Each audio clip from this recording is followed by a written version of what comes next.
chacun. Non, ça reste comme ça.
Conseil des ministres.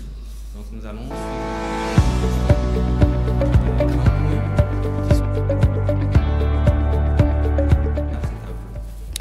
Merci bien.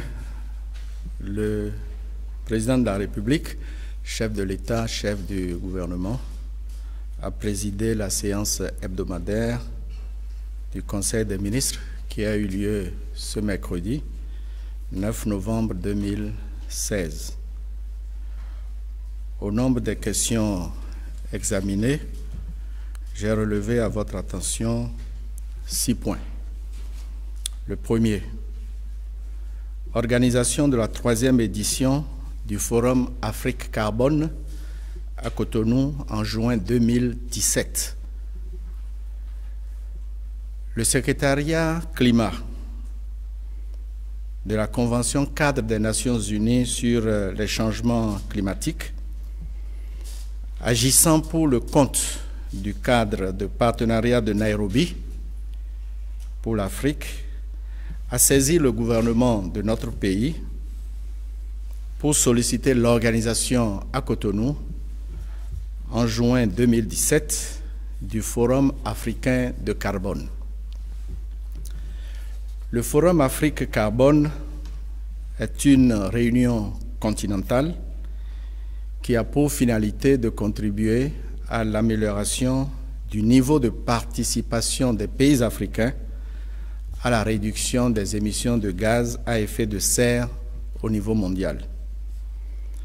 L'organisation de la 3e édition de ce forum, après les éditions de Dakar en 2008 et Kigali en 2016, va créer des opportunités pour l'accès au financement climatique et permettra également de nouer des partenariats avec de potentiels investisseurs, les promoteurs de projets locaux et les acteurs du marché de carbone.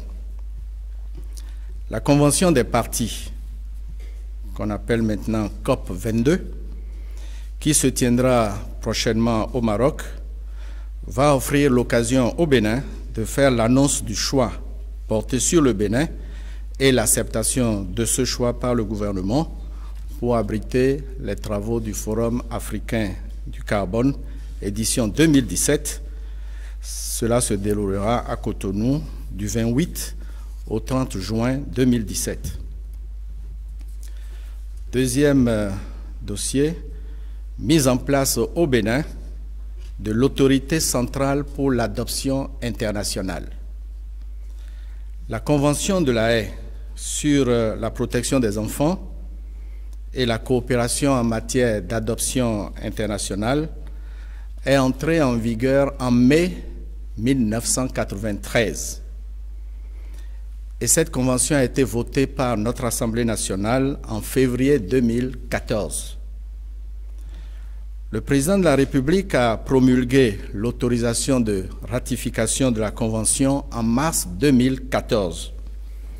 Mais les dossiers d'adoption internationale sur le Bénin sont en souffrance dans plusieurs consulats depuis la suspension intervenue en février 2014.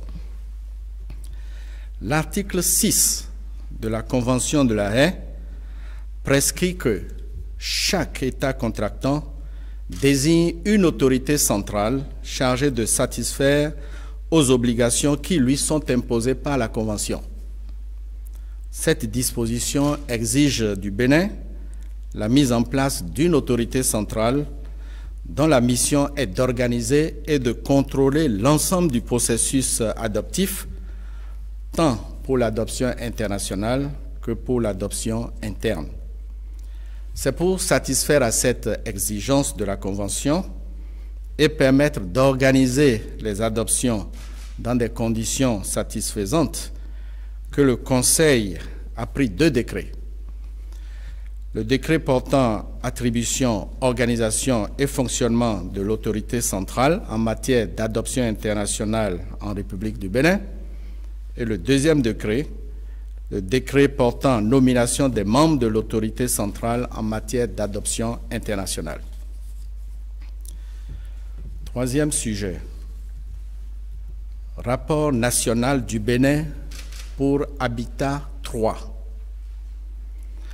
Habitat 3 désigne la 3e conférence des Nations Unies sur le logement et le développement urbain durable.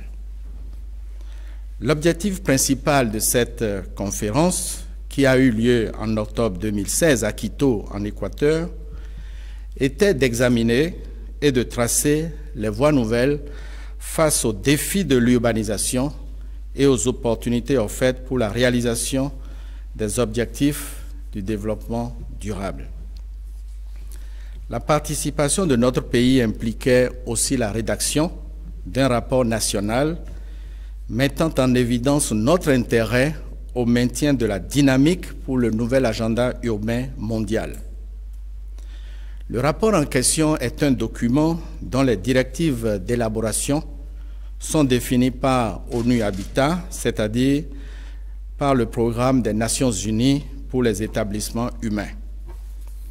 Le Conseil a approuvé le rapport national du Bénin et il a instruit le ministre du Cadre de vie et du Développement durable ainsi que le ministre des Affaires étrangères et de la coopération à l'effet de transmettre le dit rapport à l'ONU Habitat. Dossier 4. Réception de patrimoine immatériel.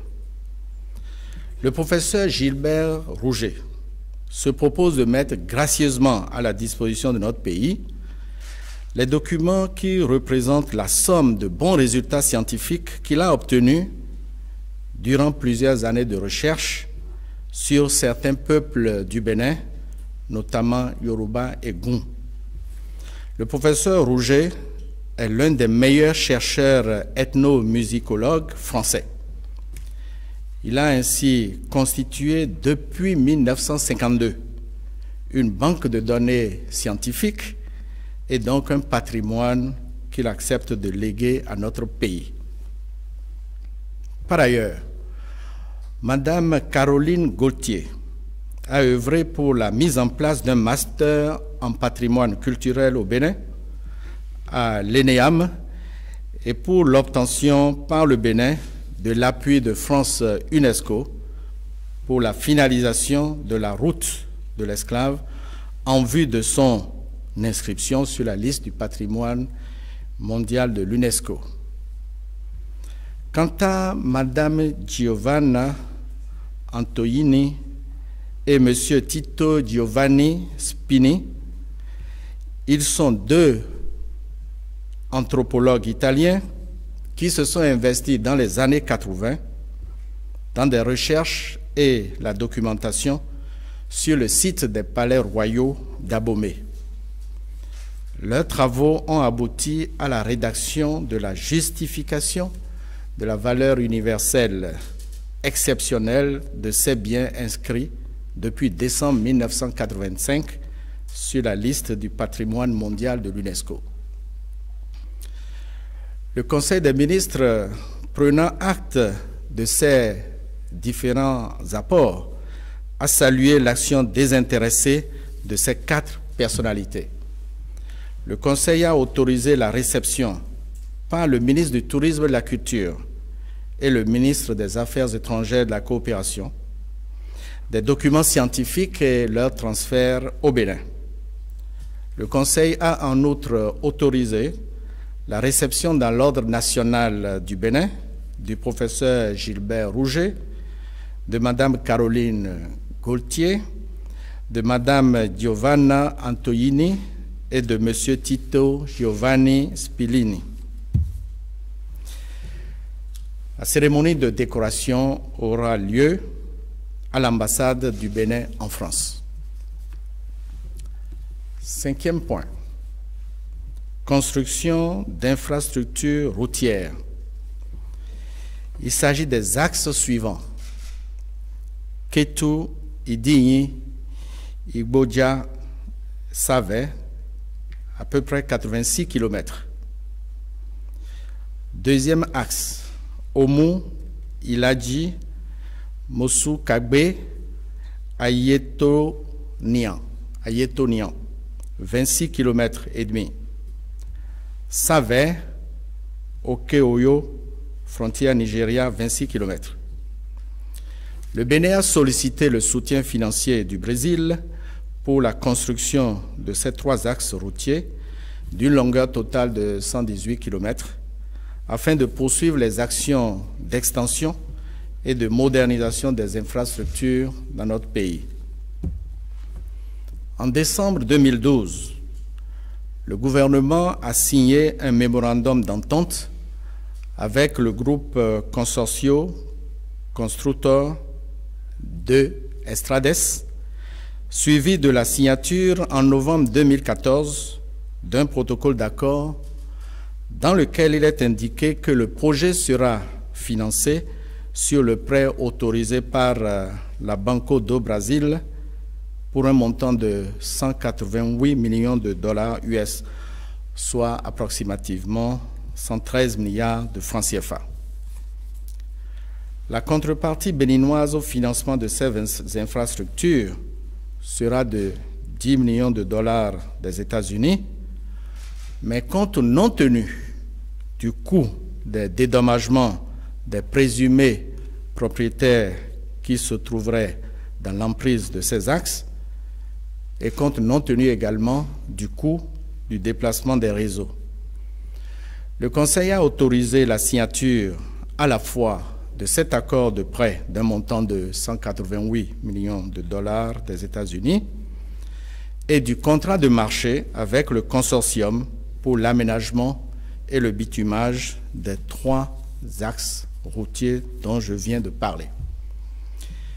Et enfin, au point 6, le Conseil a autorisé la visite dans notre pays d'une délégation de la République d'Azerbaïdjan au Bénin le 14 novembre 2016.